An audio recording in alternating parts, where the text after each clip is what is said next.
25년 1월 22일 수요일 사무엘기야 16장 다윗과 시바. 다윗이 산 꼭대기에서 떠난 지 얼마 안 되어서 모이보셋의 하인 시바가 와서 그를 맞이하였다. 시바는 나귀 2마리에 안장을 얹고 그 위에다가는 빵 200개와 건포도 뭉치 100덩이와 여름 과일 100개와 포도주 한 가죽부대를 싣고 왔다. 왕이 시바에게 물었다. 네가 무엇 때문에 이것을 가지고 왔느냐? 시바가 대답하였다. 이 나귀들은 임금님의 가족들이 타고 빵과 여름 과일은 신하들이 먹고 포도주는 누구나 광야에서 기진할 때에 마시고 이렇게 하시라고 가져왔습니다. 왕이 또 물었다. 그런데 네가 섬기는 상전의 손자는 지금 어디에 있느냐? 시바가 왕에게 대답하였다. 그는 지금 예루살렘에 머물러 있습니다. 이제야 이스라엘 사람이 자기 할아버지의 나라를 자기에게 되돌려준다고 생각하고 있습니다. 왕이 시바에게 말하였다. 모기보셋의 재산을 네가 모두 가져가라. 시바가 대답하였다. 임금님의 은혜에 감사드립니다. 언제나 임금님의 은총을 입는 몸이 되기를 바랍니다. 다윗 왕이 바울임 마을에 가까이 이르렀을 때에 갑자기 어떤 사람이 그 마을에서 나왔는데 그는 사울 집안의 친척인 게라의 아들로서 이름은 시므이였다. 그는 거기에서 나오면서 줄곧 저주를 퍼부었다. 다윗 왕의 모든 부하와 모든 용사가 좌우에 서서 왕을 호위하고 가는데도 그는 다윗과 그의 모든 신하에게 계속하여 돌을 던졌다. 시므이가 다윗을 저주하여 말하였다. 영영 가거라. 이 피비린내 나는 살인자야. 이 불안당 같은 자야. 네가 사울의 집안 사람을 다 죽이고 그의 나라를 차지하였으나 이제는 주님께서 그 핏값을 모두 너에게 갚으신다. 이제는 주님께서 이 나라를 너희 아들 압살롬의 손에 넘겨주셨다. 이런 형벌은 너와 같은 살인자가 마땅히 받아야 할 재앙이다. 그러자 수리아의 아들 아비새가 왕에게 아뢰었다. 죽은 개가 높으신 임금님을 저주하는데 어찌하여 그냥 보고만 계십니까? 제가 당장 건너가서 그의 머리를 잘라버리겠습니다. 왕은 대답하였다. 수리아의 아들아, 나의 일에 너희가 왜 나서느냐? 주님께서 그에게 다윗을 저주하라고 분부하셔서 그가 저주하는 것이라면 그가 나를 저주한다고 누가 그를 나무랄 수 있겠느냐? 그런 다음에 다윗이 아비새와 자기의 모든 신하에게 말하였다. 생각하여 보시오. 나의 몸에서 태어난 자식도 나의 목숨을 노리고 있는데 이러한 때에 하물며 저 베냐민 사람이야 더 말해 무엇하겠소. 주님께서 그에게 그렇게 하라고 시키신 것이니 그가 저주하게 내버려 두시오. 혹시 주님께서 나의 이 비참한 모습을 보시고 오늘 시므이가 한 저주 대신에 오히려 나에게 좋은 것으로 갚아주실지 누가 알겠소? 다윗과 그 부하들은 계속하여 길을 갔다. 그래도 시므이는 여전히 산비탈을 타고 다윗을 따라오면서 저주하며 그 곁에서 돌을 던지고 흙먼지를 뿌렸다. 왕과 그를 따르는 온 백성이 요단강에 이르렀을 때에 그들은 매우 지쳤으므로 거기에서 쉬면서 기운을 되찾았다. 압살롬은 그를 따르는 이스라엘 백성의 큰 무리를 거느리고 예루살렘으로 입성하였으며 아히도벨도 그와 함께 들어왔다. 그때 다윗의 친구인 아렉 사람 호세가 압살롬을 찾아와서 압살롬을 보고 임금님 만세, 임금님 만세 하고 외쳤다. 그러자 압살롬이 호세에게 물었다. 이것이 친구를 대하는 그대의 우정이요? 어찌하여 그대의 친구를 따라서 떠나지 않았소? 호세가 압살롬에게 대답하였다. 그렇지 않습니다. 오히려 저는 주님께서 뽑으시고 이 백성과 온 이스라엘 사람이 뽑아 세운 분의 편이 되어서 그분과 함께 지낼 작정입니다. 제가 다른 누구를 또 섬길 수 있겠습니까? 당연히 부왕의 아드님을 섬겨야 하지 않겠습니까? 그러므로 제가 전에 부왕을 섬긴 것과 같이 이제는 임금님을 섬기겠습니다. 압살롬이 아히도벨에게 물었다. 이제 우리가 무슨 일부터 해야 될지 의견들을 내어보시오. 아히도벨이 압살롬에게 말하였다. 부왕의 군인을 지키라고 남겨둔 후궁들과 동침하십시오. 이렇게 임금님께서 부왕에게 미움을 받을 일을 하였다는 소문을 온 이스라엘이 들으면 임금님을 따르는 모든 사람이 더욱 힘을 낼 것입니다. 그리하여 사람들이 옥상 위에 압살롬이 들어갈 장막을 차려주니 온 이스라엘이 보는 앞에서 압살롬이 자기 아버지의 후궁들과 동침하였다. 사람들은 아히도벨이 베푸는 모략은 무엇이든지 마치 하나님께 여쭈어서 받은 말씀과 똑같이 여겼다. 다윗도 하였지만 압살롬도 그러하였다. 17장. 압살롬이 아히도벨의 제안을 따르지 않다. 아히도벨은 압살롬에게 또 이와 같이 말하였다.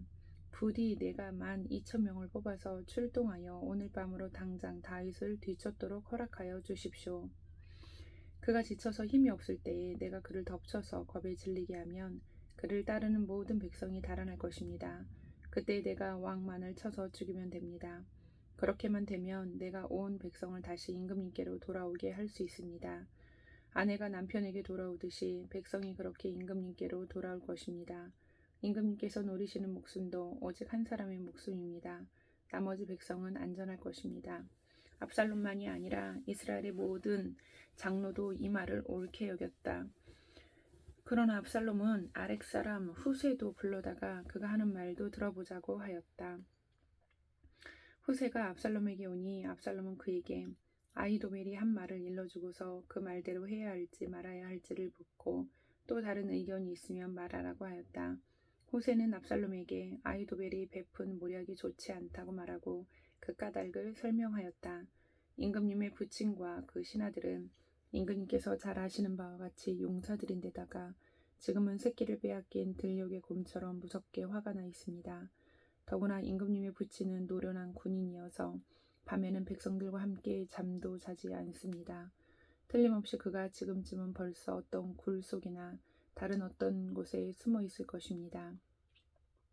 우리의 군인 가운데서 몇 사람이라도 처음부터 그에게 죽기라도 하면 압살롬을 따르는 군인들이 지고 말았다는 소문이 삽시간에 퍼질 것입니다.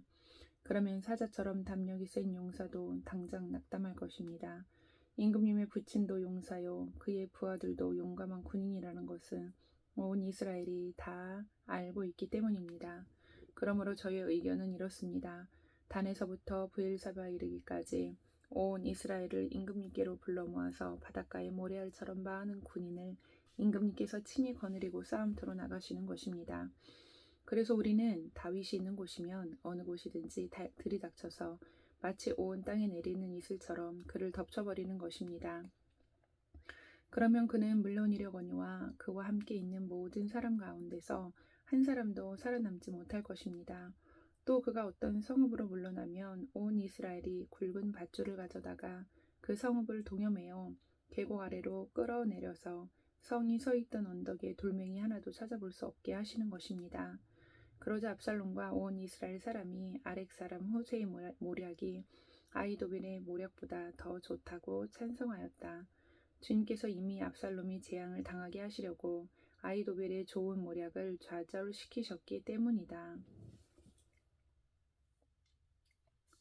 후세는 곧 사독 제사장과 아비아달 제사장에게 아히도벨이 압살롬과 이스라엘의 장로들에게 어떤 모략을 베풀었는지 그리고 자기가 또 어떤 모략을 베풀었는지를 알리고서 다음과 같이 말하였다. 이제 빨리 다윗 왕께 사람을 보내서 오늘 밤을 광야의 나루터에서 묵지 마시고 빨리 강을 건너가시라고 전하십시오. 그렇지 않으면 임금님만이 아니라 임금님과 함께 있는 백성까지 모두 전멸을 당할 것입니다. 한편 아비아달의 아들 요나단과 사독의 아들 아히마아스는 예루살렘 바깥의 엔 로겔 샘터에서 대기하고 있었다. 그들은 사람들의 눈에 띄지 않으려고 성 안으로 드나드는 것을 삼갔다. 거기에 있다가 여종이 그들에게 가서 소식을 전하여주면 그들이 그 소식을 받아서 직접 다윗 왕에게 전하곤 하였다. 그런데 그만 한 젊은이가 그들을 보고서 압살롬에게 가서 일러 바쳤다. 탈로가 난 줄 알고서 그 두 사람은 재빨리 그곳을 떠나 바울임 마을로 가서 어떤 사람의 집으로 들어갔다. 그 집 마당에는 우물이 있었는데 그들은 그 속으로 내려갔다. 그 집 여인은 덮을 것을 가져다가 우물 아귀에 펴놓고 그 위에 찌은 보리를 널어 놓아서 아무도 눈치를 채지 못하게 하였다. 압살롬의 종들이 그 집으로 들어와서 그 여인에게 물었다. 아히마스와 요나단이 어디 있느냐? 그 여인이 그들에게 대답하였다. 그들은 방금 저 강을 건너갔습니다. 그들이 뒤쫓아갔으나 찾지 못하고 예루살렘으로 돌아갔다. 그들이 돌아간 뒤에 그 두 사람이 우물 속에서 올라와 다윗 왕에게 가서 이 소식을 전하였다. 그들은 다윗에게 아히도멜이 다윗 일행을 해치려고 어떤 계획을 세웠는지를 알리고 어서 일어나서 강을 건너가라고 재촉하였다. 그러자 다윗이 자기와 함께 있는 온 백성을 거느리고 거기에서 떠나 요단강을 건너갔는데 날이 셀 때까지 요단강을 건너지 못한 사람은 하나도 없었다. 아히도멜은 자기의 모략대로 이루어지지 않는 것을 보자 나귀의 안장을 지워서 타고 거기에서 떠나 자기의 고향 집으로 돌아갔다. 거기에서 그는 집안일을 정리한 뒤에 목을 메어서 죽었다. 그는 이렇게 죽어서 자기 아버지의 무덤에 묻혔다. 다윗이 40암에 이르렀을 때에야 압살롬 비로소 이스라엘의 온 군대를 직접 거느리고 요단강을 건넜다. 압살롬은 요압 대신에 아마사를 군 지휘관으로 세웠는데 아마사는 이드라라는 이스마엘 사람의 아들이다. 이드라는 나하스의 딸 아비갈과 결혼하여 아마사를 낳았는데 아비갈은 요압의 어머니 수리아의 여동생이다. 이렇게 온 이스라엘과 압살롬이 길르앗 땅에 진을 쳤다. 다윗이 마하나임에 다다르니 암몬 족속의 도성 라빠에서 나하스의 아들 소비가 찾아오고 로데발에서는 암미엘의 아들 마길이 찾아오고 로글림에서는 길르앗 사람 바르실레가 찾아왔다. 그들이 침대와 이부자리와 대야와 질그릇도 가져오고 밀과 보리와 밀가루와 볶은 곡식과 콩과 팥과 볶은 씨도 가지고 왔다. 그들은 그 많은 사람이 광야에서 굶주리고 지치고 목말랐을 것이라고 생각하고서 꿀과 버터와 양고기와 치즈도 가져다가 다윗과 그를 따르는 사람들에게 주었다. 18장 압살롬의 패전. 다윗은 자기와 함께 있는 백성을 점검하여 보고 그들 위에 천부장들과 백부장들을 세웠다. 다윗은 또 모든 백성을 세 떼로 나눈 뒤에 3분의 1은 요압에게 맡기고 또 3분의 1은 스루야의 아들이며 요압의 동생인 아비새에게 맡기고 나머지 3분의 1은 가드 사람 이때에게 맡겼다.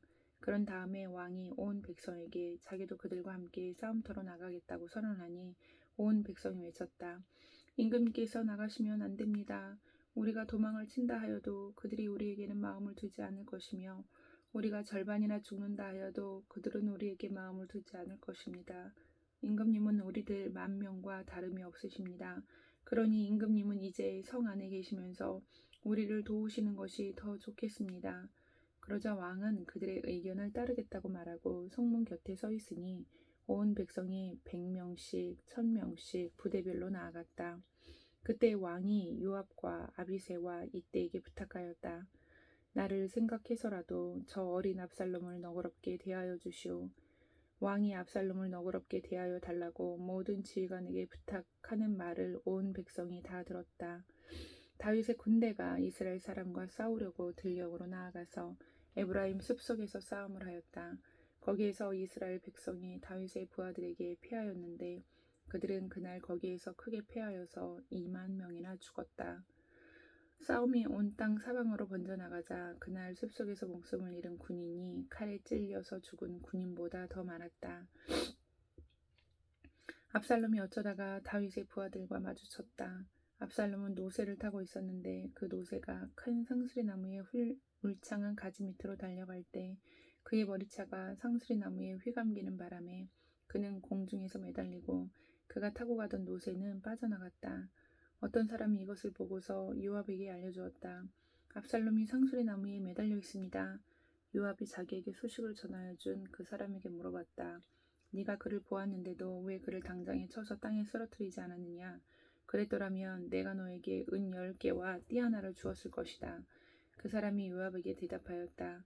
비록 은 1,000개를 달아서 저희 손에 쥐어주신다고 하여도 저는 감히 손을 들어 임금님의 아들을 치지 않을 것입니다.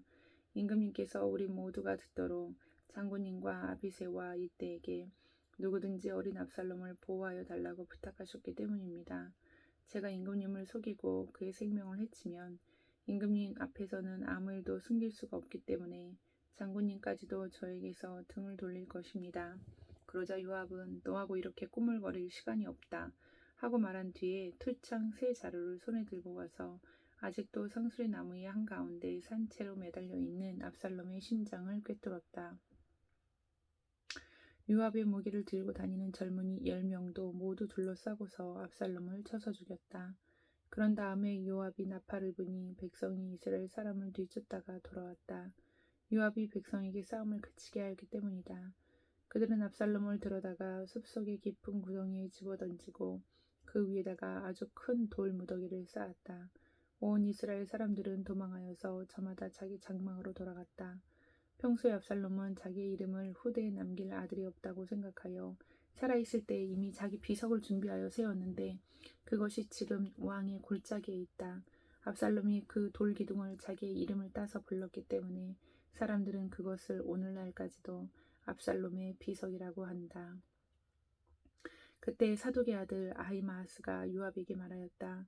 제가 임금님에게로 달려가서 주님께서 임금님을 원수에게서 구원하셨다는 이 기쁜 소식을 전하겠습니다. 그러나 요압이 말렸다. 오늘은 아무리 좋은 소식이라도 네가 전하여서는 안 된다.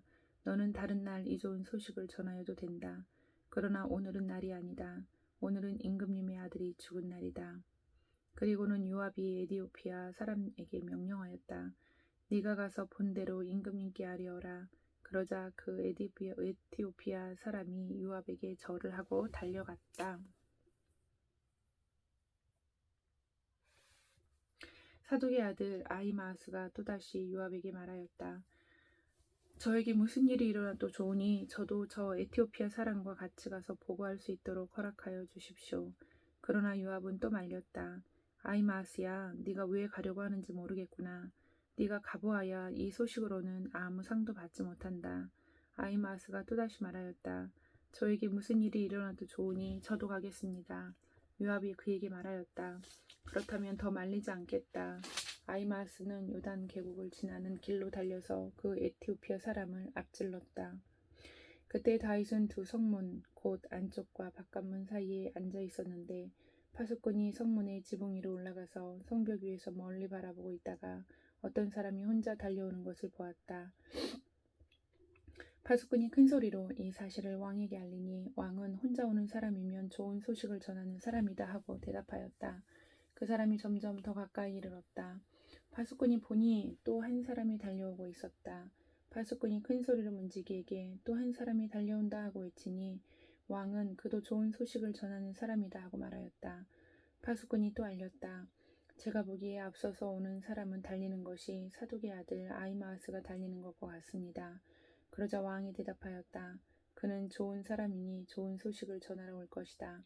아히마아스가 왕에게 가까이 이르러서 평안하시기를 빕니다 하고 인사를 드리며 얼굴이 땅에 닿도록 왕에게 절을 하며 아뢰었다.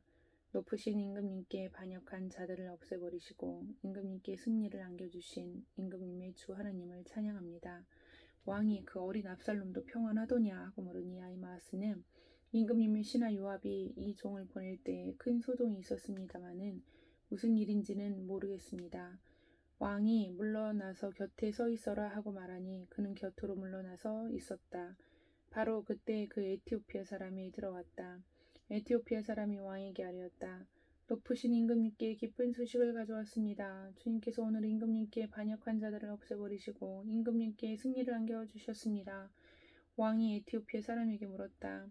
그 어린 압살롬이 평안하더냐? 에티오피아 사람이 대답하였다.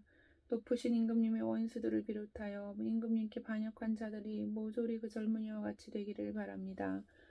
왕은 이 말을 듣고 마음이 찢어질 듯이 아파서 성문 위의 다락방으로 올라가서 울었다. 그는 올라갈 때 내 아들 압살롬아, 내 아들 압살롬아, 너 대신에 차라리 내가 죽을 것을 압살롬아, 내 아들아 하고 울부짖었다. 아멘.